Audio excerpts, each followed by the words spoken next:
gets one beat, then how many beats does a half note get? What do you think, Evan?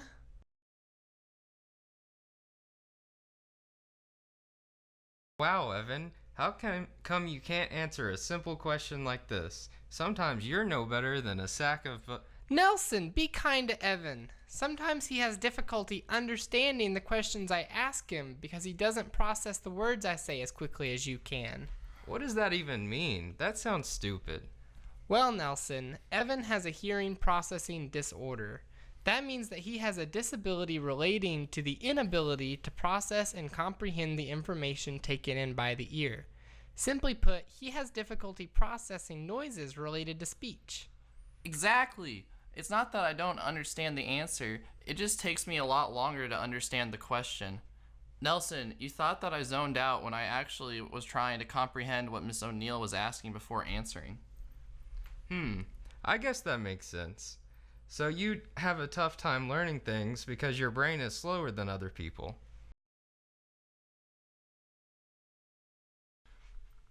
Actually, that's not really it at all.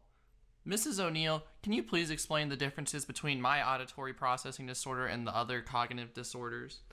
Sure thing, Evan. Look here, Nelson.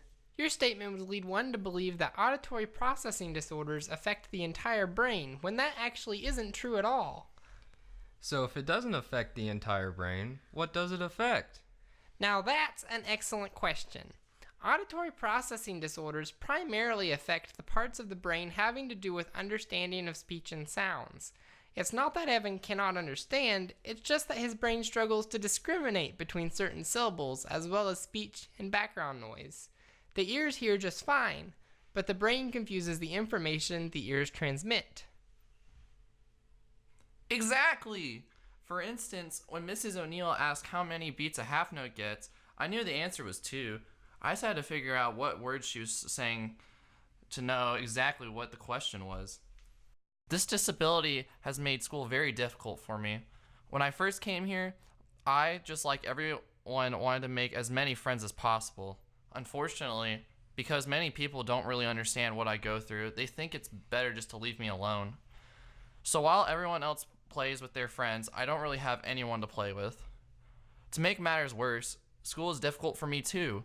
Math and reading came pretty easy for the rest of our class, but for me, it was very difficult to learn. My parents had to help me a lot in order to finally catch on to these topics, but this added extra stress because as I struggled, so did they. They get frustrated with me as they have to repeat themselves a lot and I still miss what they are saying or how to do something. And so sometimes I wouldn't even tell them about my homework so that they wouldn't have to help at all. This added unnecessary stress to my life, but I can't really do anything about it.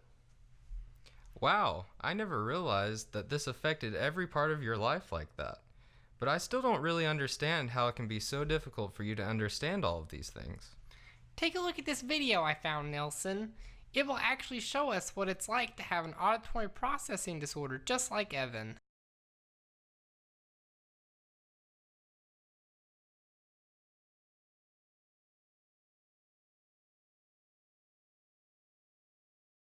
There was a boy named Jack and a girl named Jill. They were both brother and sister. They were both instructed by their parents to get some milk at the market since they ran out this morning from eating cereal. Jill put on her blue coat as Jack got his hat. Jack was all ready to go, but was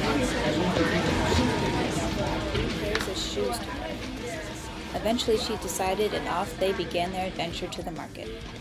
Along the way, the dog street and immediately unstead it. Knowing well that they needed to be home soon before it got too dark out, he left alone. Jack and says, "Wow, that's a little." Jill comments, "Yeah, I could just grab one and eat it." They finally made it to their time for supper and at the dinner parents about their small adventure to the market.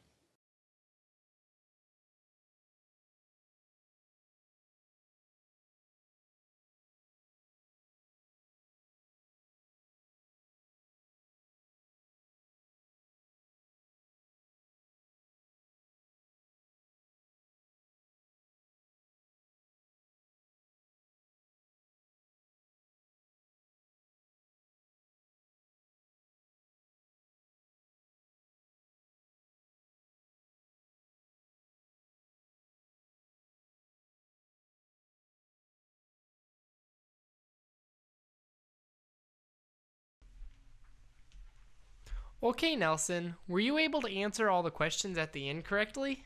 No way. That was way too difficult. How could I understand the story with all that noise in the background?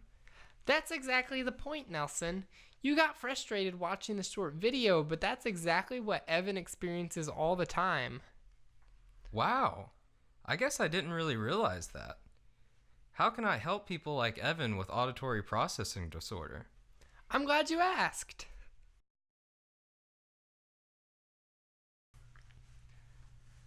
There are so many ways we can help a student like Evan. One of the first things we try to do is create a quiet work environment where Evan can be free of background noise. That's why I'm so strict when it comes to talking while I'm teaching.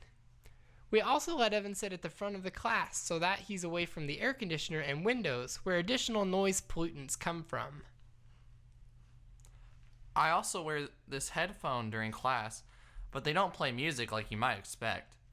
These headphones are actually part of an assisted listening device which picks up the voice of my teachers teaching so I can hear their voices loud and clear.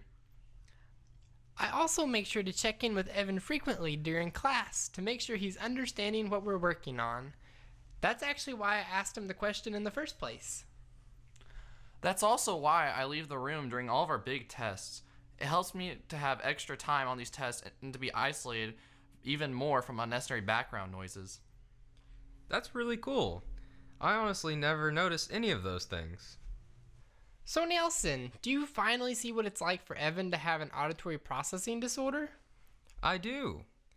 An auditory processing disorder doesn't affect Evan's ability to hear things or even know what they mean. It just means that his brain doesn't handle the incoming noises very well, making it seem like all the sounds are jumbled together. This has caused Evan a lot of stress, as school is more difficult for him and people tend to get tired of being around him. His parents struggle to work with him because it's difficult for him to learn, and school is hard because not everyone understands what he goes through. This is even tougher because he doesn't have friends to fall back on, and he's had to deal with all this on his own for so long. Well, here's the thing, Evan, I want to be your friend. That's great, Nelson. But there's one thing I still want to know. What are some ways that I can help make a difference in the lives of people like Evan? Well, Nelson, we'll have to save that for another lesson. It's about time we get back to learning music. If you would like to discover more on your own, check out some of the sources listed next. Many of them list all kinds of ways teachers, friends, and families can accommodate students with auditory processing disorders.